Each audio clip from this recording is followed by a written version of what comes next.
Ice Locked here with Nocturne Gaming, back with more Legends of Idleon, and we're taking a look at the World 3 skill Construction. Construction is separated into two main tabs, which is the Building tab and the Cogs tab. So starting with the Building tab, there are three categories of buildings that can be built over time. Each of these buildings requires a different material to build, and each building can also be leveled up a number of times to increase the bonuses they give. Each level does increase the cost of these resources, but you do want to be building as many buildings as you can all the time.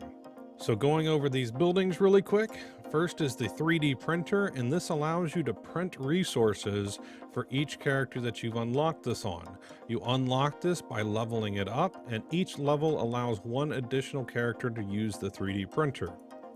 Next is the talent book library, and this allows you to increase the maximum level of your talents by spending the books from the book library on it.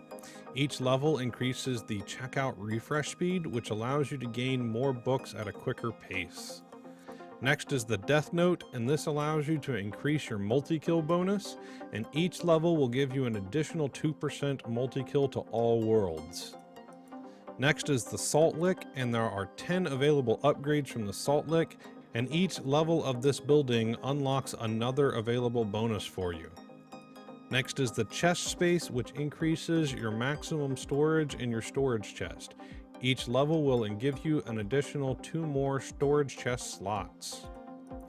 Next is the cost cruncher, and this allows you to reduce the resource cost of upgrading buildings. It doesn't affect the initial build, however, it is quite a big bonus as you level this up. Each level gives you an additional 1% reduction for your resource cost to upgrade buildings. Next is the Trapper Drone, and this allows you to deploy and collect traps remotely. Each additional level here gives you more extra critters from all of your traps. Next is the Automation Arm, and the Automation Arm has 5 available bonuses that can help you do some of the tedious tasks throughout Idleon. Each level unlocks an additional bonus. The last building is not available yet. On the second row, we have the towers for the Worship's Tower Defense. Each of these buildings is a different tower to use in tower defense, and each additional level increases the damage from that tower as well as lowering the cost to upgrade it during the tower defense minigame. There is a more detailed guide on each of these towers available in the description below. Lastly is your shrines, and each of these shrines gives you a bonus as long as the shrines are placed on a map that your characters are on. So these towers can level up in 2 different ways. First is by leveling them up in the construction workbench, and this gives you a bonus to the level up rate for the second method for leveling these shrines up, and that is by placing a shrine on the map that a character is going to be AFK in. Each of these shrines requires a set number of hours AFK while that shrine is active to level up. So going over these different shrines, first, the Woodular Shrine increases your total damage of all characters on the same map as this shrine. Next is your Isaacan Shrine, which increases your maximum HP and total defense. Next is the Crystal Shrine, which increases the level up rate for all of your other shrines. Next is the Pantheon Shrine, and this allows you to increase the carry capacity of all characters on that map. Next is the Clover Shrine, which increases the drop rate of all characters. Then the Summer Reading Shrine, which allows you to increase your EXP gain for all your characters. Then the Crescent Shrine increases the spawn chance for crystal and giant mobs while you're active. The Undead Shrine allows you to increase the respawn rate of all monsters on that map. And lastly, your Primordial Shrine, which allows you to increase your AFK gain rate for your characters on the same map, up to a maximum of 150% AFK gain rate. At the bottom of this tab, you have a couple of pieces of information. First is your total build rate. This is your build rate that you gain from the Cogs tab, which we'll go over in just a minute. And lastly, you have your building slots, and these are the active buildings that you're currently building. Your total build rate is applied to each of these slots individually, so each slot will gain a total 176,000 building per hour. So make sure you're filling up these slots as much as possible.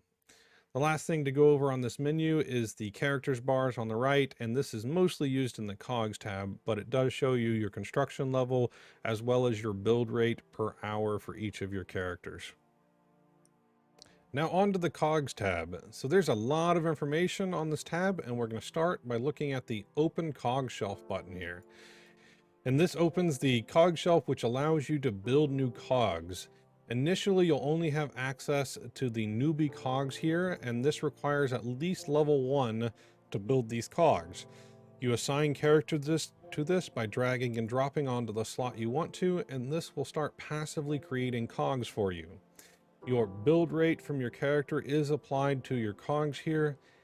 So as this bar fills up, you'll be able to collect new cogs. However, each cog that is stored here doubles the cost to build the next cog, so you want to collect these as often as possible. Eventually you'll get to construction level 15, and as long as that character is above the level requirement here, you'll be able to assign the character to the next set of cogs. Higher level cogs, such as the decent cogs, have a higher average stat point compared to the newbie cogs. However, that doesn't mean that they will always be better than the newbie cogs. So when you collect cogs, they'll automatically be deposited into your storage here, and there's a lot of randomness involved in collecting cogs. First, they can have different, like a graphic type here, like this one looks like a broken cog, or you can get a stacked cog, and each of these cogs can have different stats on it. It doesn't necessarily mean there will only be one stat just because it's a broken cog. There are 4 different available stats for each cog, and they are your build rate per hour, your flaggy rate per hour, and your percent to bonus construction EXP. Lastly, there is a chance for your cog to be a special cog that has a boost to all adjacent or other types of bonuses here below a dotted line.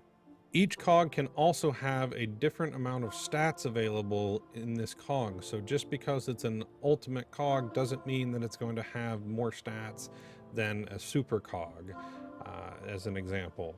So it's all very random. Just keep in mind, just because you get a broken cog, it doesn't mean that it's bad. Some of these broken cogs can actually have more stats than the tripped or special cogs that are available.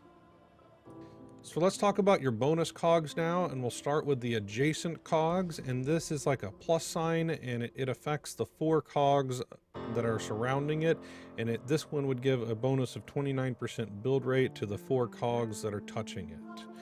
Next would be your diagonal cog, and this is similar to the adjacent cog, except it applies to the 4 diagonal corners around it. These bonuses can be different, and it does not necessarily mean just because it's a diagonal that will have construction EXP or vice versa. The next cog is your arrow cogs, and these cogs apply to 6 cog slots that are directly facing the arrow that this is. So this is an uppy cog, so it applies to the 6 slots available. As you can see, the blue boxes around there. These can be the lefty cogs like this, or the down cogs, or even the right cogs. Next is your column cogs, and these cogs apply in a full column, and these bonuses can be the same as your other cogs as well. And next would be your row cog, and this is just like the column cog, except it applies in a row instead of a column. The last cog would be your omnidirectional cog, and this acts just like a diagonal cog, except it's one additional space out. So instead of being the 4 next to it, it's where these 4 purple boxes that are highlighted on the screen now are, just one additional diagonal out. Back to the top of the board, we're looking at the Tap Me button next, and this allows you to display one of 3 stat to all of your cogs that are currently on the board, as well as in your storage. This can also display your flaggy rate on each cog, or the bonus EXP to each of your cogs. Next is the Flags to Place button, and this allows you to start placing flags on your board, and this allows you to unlock these boxes that have not been completely unlocked yet. You can place up to 4 flags on the board, and the flags rate that you've stored so far is saved, even if you change this flag to a different spot. Initially, you'll only have the center of the board unlocked, and you'll need to use these flags to expand your board. The amount of flaggy points that you need to unlock the square increases the farther away from the center that you get. There are a couple ways to increase the rate that you unlock these boxes. As you can see, this requires an obscene amount of flaggy points. First is by using your characters. If you look at the flaggy rate here, my characters actually provide most of my flaggy rate compared to these low numbers on my cogs. Next is using any multipliers that you have, such as this cog allows me to increase the speed to flags. However, if it says speed to flags, these cogs need to point to the flag that you want to increase. Don't waste your time by pointing them to your characters, as it won't actually affect your cogs that way. Same thing here, it's a bonus to the right, so this cog is only useful for unlocking flags to the right of this cog. The last button at the top is the Trash Cogs button, and this is a toggle. When this is active, any cog that you click on will be deleted forever. There is no warning when you click on these cogs, so be careful that you don't have this Trash Cog button clicked before you start trying to move your board around. Otherwise, bye-bye cog.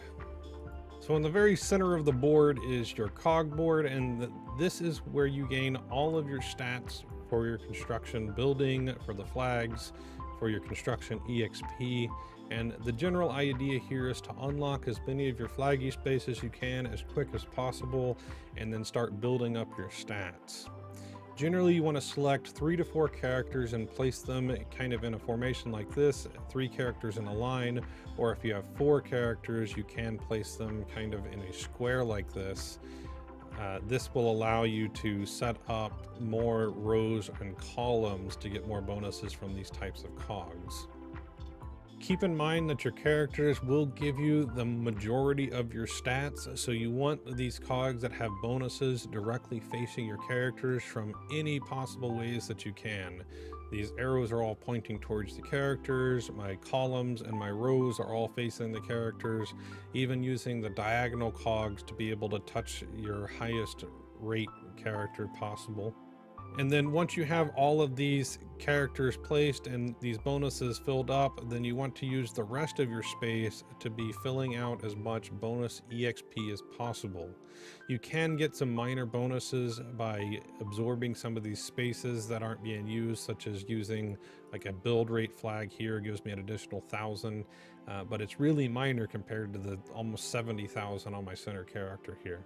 It's generally recommended to focus on EXP for all of these outlying cogs, as most of your building and flaggy will come from your main characters here. All of your stats that are on your characters get multiplied by things such as your Obols and your Alchemy vials and things like that. So you really want to level up your character as high as possible, as this increases the base rate of your building production speed. There are a few things throughout the game that can help increase your gains in construction. Starting with your alchemy bubbles, we're looking at Call Me Bob. This is a large bubble and it must be equipped here on the right hand side to be effective, but it does give you a nice bonus to your construction EXP. Next is the Carpenter bubble, and this is a bubble that gives you a bonus to build speed per construction level. This is great for your characters that are in the center there where all your cogs facing them. And lastly, for the bubbles is Cogs for Hands, and this is a great way to increase your cog production speed, as there's very few bonuses to increase your cog gain rate. For your vials, you mainly want to look at Visible Ink, as this gives you a bonus to construction EXP, as well as your Sippy Cup, as this increases your cog production speed. There is one more vial from the bunnies that is called Bubonic Burp, and this gives you additional cog inventory spaces. I just have yet to unlock it yet. Onto your Obols, consider putting as many of these Obols of construction in as you can, as this gives you a great bonus to your build speed. These square ones are a slightly higher bonus, however, make sure you're filling up your silver ones first. For your post office in the upgrade tab 2, you have the construction container, and this can give you up to 100% base build rate, 49% to shrine charge rate, and 150% to construction EXP. There is a great card to make sure you're collecting, and this is the Cog build speed from the Cheezor card. It is a passive card, so you don't need this equipped, so just try to level this up as much as you can. You can level up the stamp Sol Stamp to increase your construction EXP gains. For your statues, you can pick up the Seesaw statues for a nice bonus to your construction EXP. If you can upgrade it to a golden statue, it's a great way to get more EXP across all of your characters for construction. On your Squire, there are 2 talents that are worth mentioning. First is the Redox Rates, which can increase your build speed based on the number of Redox salts in your storage chest. This only applies if the salts are in your storage chest, and it will not work if the salts are in your output in the refinery. Next is the Sharper Saws to give you another bonus to your construction EXP gain. The last thing to mention is in the gem shop, and there are 4 available upgrades for construction in the World 3 bonuses. First is the Zen Cogs. These are cogs that give you a bonus to all cogs surrounding the Zen cog, and it gives you a bonus of 40% to your build rate and your flaggy rate. They are kind of expensive, but it is a pretty good boost. Next is the Cog inventory space. It's pretty optional if you need this or not, but it might not be a bad idea to pick up 1 or 2 of them. From there, you have the tower building slots, and this allows you to build up to 4 additional construction buildings at the same time. This is basically free total build rate per hour, as each slot gets your total build rate applied to it individually. From there, you have the fluorescent flaggies, and this basically just gives you a bonus to unlocking your flaggies that much faster. This boosts your flaggy rate by 50% per upgrade for a total of 300% more flaggy speed. Don't forget to hit that subscribe button if you're enjoying this type of content, and a huge shout out to our Patreon members that support the work we do. Thank you from all of us here at Nocturne Gaming. If you would like to become a patron and get some added benefits, check out the link in the description. If you have any thoughts, comments, or questions, please leave them down below for me, and we'll see you next time.